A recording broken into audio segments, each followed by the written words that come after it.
Now, we did actually work together on one big issue. You reminded me with your nice picture, which was visa liberalization. Now, I will be saying a few critical things about how I see Macedonia today, so let me start with a success, a recent one, which is visa liberalization. Now, what was interesting about this process was that here the EU did something unusual. It defined very clear and precise conditions, 45. But secondly, it gave every country the same conditions. Now, this was very useful because it allowed EU experts from the Commission and member states to come and compare countries in detail, to write transparent assessments, which think tanks could, I mean, we, at that time actually, we leaked, they were leaked to us and we put them on the website, but today they are all transparent for the visa processes, so think tanks can compare them. Now, what is interesting was this allowed us to, for example, show that in 2009, Macedonia was the front runner in the region, better than Serbia, better than Montenegro, far better than Albania or Bosnia in meeting the conditions. And this enabled the Commission to persuade skeptical EU interior ministers to grant visa liberalization in a very short period. Now, we worked together on this. We had a network of research institutes in the Balkans, very interesting people. The Albanian partner at that time is now the foreign minister. And I think for all of us involved in this, there is an inspirational idea. It is that when the EU finally finds a way to clearly define criteria and is strict and fair, it doesn't actually give any discounts. Bosnia and Albania did not get visa liberalization when they hadn't met the conditions. To be strict, to be clear, to be fair, to be meritocratic, it is good for everyone, and especially it is good for reform. So this was the end picture. Now, to see Macedonians, Serbs, Montenegrins in 2009 celebrate that finally they had visa liberalization was a moment of real hope. We all thought now things will take off. We all know they did not. But at this short moment in the theme of the Balkans and Europe, Macedonia actually became a model. I went with this young man, he was then the Deputy Prime Minister of Macedonia, former Deputy Prime Minister, to Moldova, to see the Prime Minister of Moldova in 2010, right after Macedonia's visas were lifted, to explain to the Macedonian government, Moldovan government, sorry, you can do that too. At that time, Moldovans were very skeptical, but in 3 days we met everybody, all the ministers, the parliament, the media. We said, look, if Macedonia can do it, learn from them. They did actually learn from Macedonia. They came here, they talked to CRPM, the think tanks learned from Macedonia, and of course, as you might have heard, 2 months ago, Moldova got visa-free travel, the biggest success in Moldovan EU policy. This is interesting. Here was a policy that worked for the EU, that worked for Macedonia, and that made Macedonia an inspiration for other Europeans. And one almost has to say this again. Macedonia was, a few years ago, an inspiration for other Europeans. The problem is that since then, things have not gone quite as well as we would have expected. Now, there is a conventional explanation why things have stopped. The conventional explanation is it's all the fault of Greece. Right, so the Commission has recommended for 5 years Macedonia should start talks. Talks haven't started. So rather like, the two persons waiting for Godot and he never arrives, the EU train and the EU process has never started. This is the dialogue from Waiting for Godot. You have Estragon, you have basically the two tramps. Estragon saying to Vladimir, let's go. Vladimir saying, we can't. Estragon saying, why not? And Vladimir saying, we're waiting for Godot. Godot being, in this case, the European Union. So the European Union isn't coming. There is very little we can do.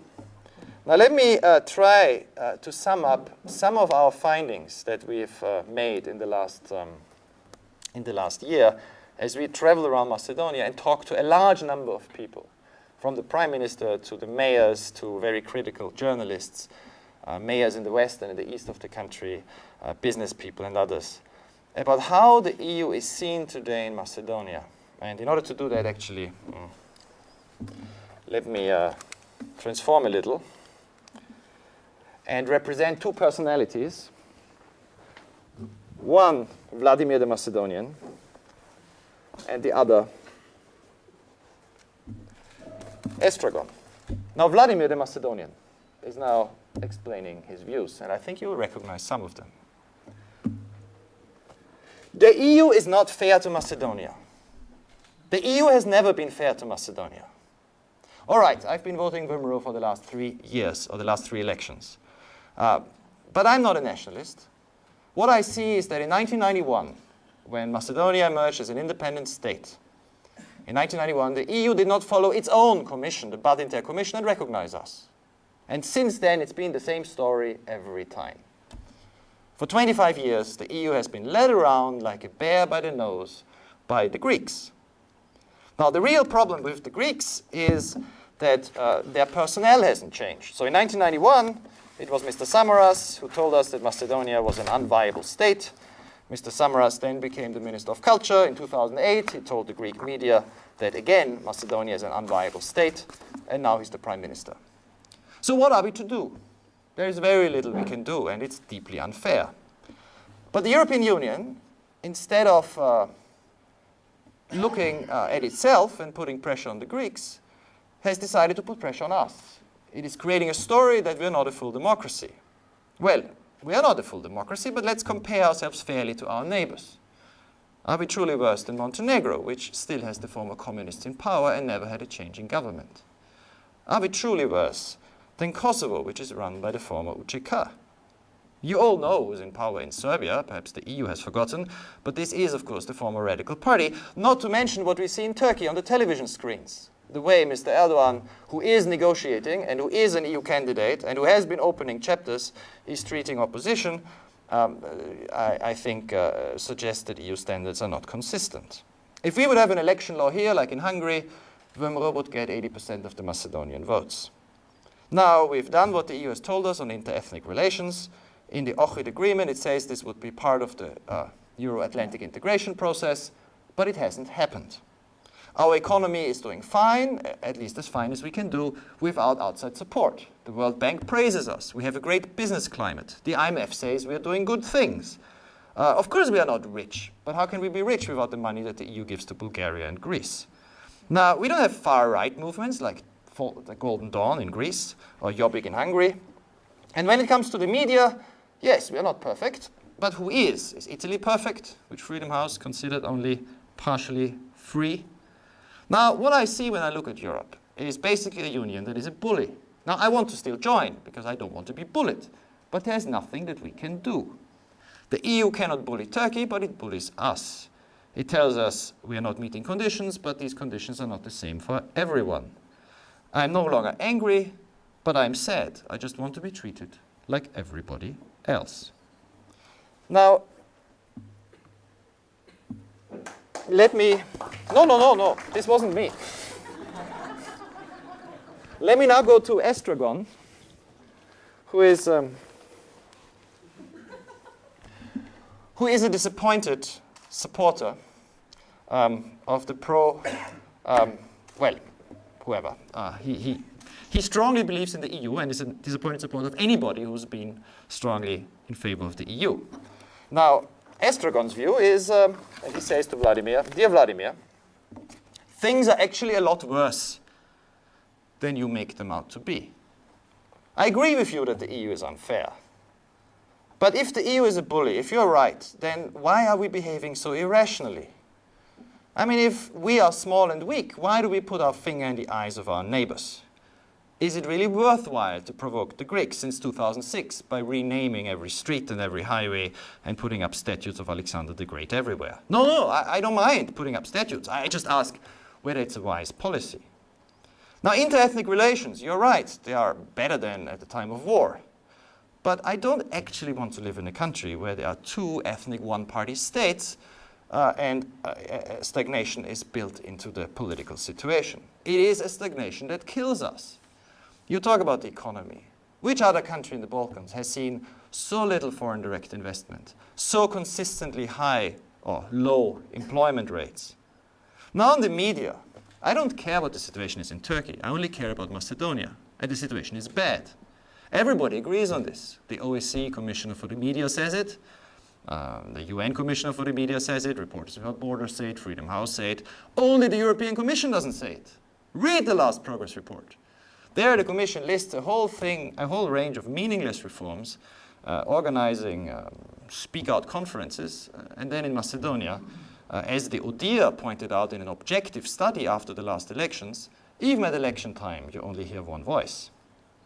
Now, this is typical. The EU says it has principles, but when it comes to defending them in Macedonia, it doesn't do so, perhaps because it has a bad conscience.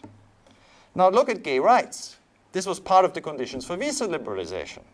And yet, if you turn on Macedonian television, hate speech wherever you look, and no reaction from the authorities. Now, the economic success story I've already talked about. And as for our statistics, well, we don't know how many people live here. We don't know how many people work for the government. We don't really know our GDP. We can't really believe anything. And if I read the progress report of the Commission, none of this is even mentioned. My problem is that the Commission is too soft. My problem as a European Democrat is that I had put my faith in European values, but I see that the source of these values, Brussels, doesn't defend them strongly enough. I feel betrayed. You say you're sad. I'm desperate. You never really believed in the EU, did you? Because in the end, it is an issue of pragmatism. But I believed in the values, and I feel like an orphan. So what we see, he also complains about this thing. Why do you put up a statue for people blowing up buildings? Terrorists. What is this going to say to the European Union or to your own citizens, that you have these as heroes in your central square? So here's the problem. In a way, you find both Vladimir and Estragon have some points. But what they have in common is that both of them believe that the EU process today has become arbitrary. It's no longer tied to clear standards. That when the EU says you're doing fine, or when the EU says you're not doing fine, you no longer know who to believe. So in a way, what Vladimir and Estragon share with the European publics in the Netherlands and Germany, who also question the assessments of the Commission, is that they believe it's all become a political process. And here, I leave you with a thought for how you might get out of this situation. Because what we've seen has worked in the past, and the only thing that has worked has been clarity on standards. So I think the European Union is not doing anybody a favor. It's not helping Macedonia. It's not helping the government, it's not helping the opposition, it's not helping civil society, and it's not helping the businesses. If it doesn't spell out strict, clear, fair, and transparent conditions. Now, who can do that? Not the member states. Because when they sit together, it is politics. It has to be politics. They are accountable to their governments. Cyprus, Greece, France, Austria, depending on the country, will always play some politics. But the institution that has to do it, that has to be objective, and that has to be the standard setter for assessments, has to be the European Commission. This worked for visa liberalization. It can work again for other areas. And if it works, then civil society can mobilize around this.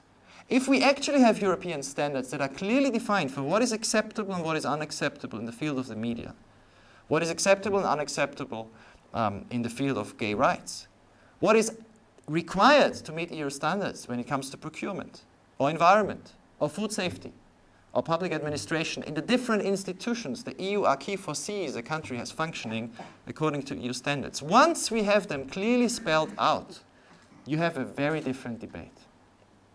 So what I think we need to do, the think tanks in the region and the think tanks in Europe, is to take the current crisis of confidence, these dialogues I've been presenting, very seriously. Because these people, Estragon and Vladimir, are not just Macedonians. They could also be Turks or Bosnians.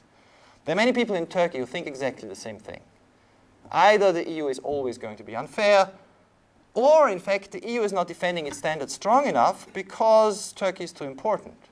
Either way you lose. You hear similar things today in Bosnia, and I think you will hear them very soon in Serbia as well. So this is not actually a Macedonian crisis. It is a crisis of a policy. And I think, unless it is changed quickly, we are running into a real risk that the flag that we have behind us and the vision that it stands for will soon become very unreal. Now, will governments in the region like this if the EU follows these ideas, if the Commission spells out the conditions clearly? Well, perhaps not all of them, but I think overall they will do well. When I presented this idea to different Macedonian politicians, it was very interesting. They agreed on nothing, except that when I talked about this being essentially in the Macedonian interest, both leaders of the SDSM, your prime minister and the leader of DUI, said, yes, we would like that, for very different reasons. Some believed it would show Macedonia is doing better than the Europeans think. Others believe it would show that Macedonia is doing much worse. But this really doesn't matter. What matters is that you have a different debate, no longer on the formalities, but on the substance.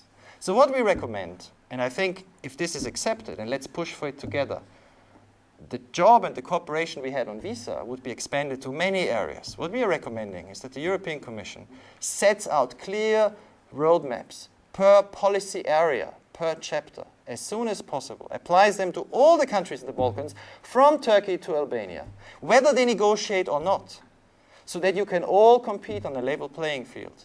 And when civil servants work hard in an area and achieve success, it is recognized, it helps you get investors, and you can begin over time change your image, not based on image campaigns, which never work, but based on credible substantive assessments. So let us not fall into the trap of Vladimir and Estragon. Let us not fall into the trap of not moving and waiting for Godot. I think this is a very crucial moment. And if we want to survive, or if we want the EU enlargement process to survive, all of us need to join forces. And with the new commissioner coming in a few months' time, before current policies lead to the total erosion of confidence, push for change. So here we are back at our seminar. I remember we talked about Europe quite a lot, and some things have happened. But fundamentally, if we look at the last 10 years, I'm not sure we can say about the EU-Macedonia process what we can say about CRPM. You know, you've been a success. This process, I think, has betrayed more hopes than it has fulfilled. Changing this will be the big challenge for the next 10 years. Thank you.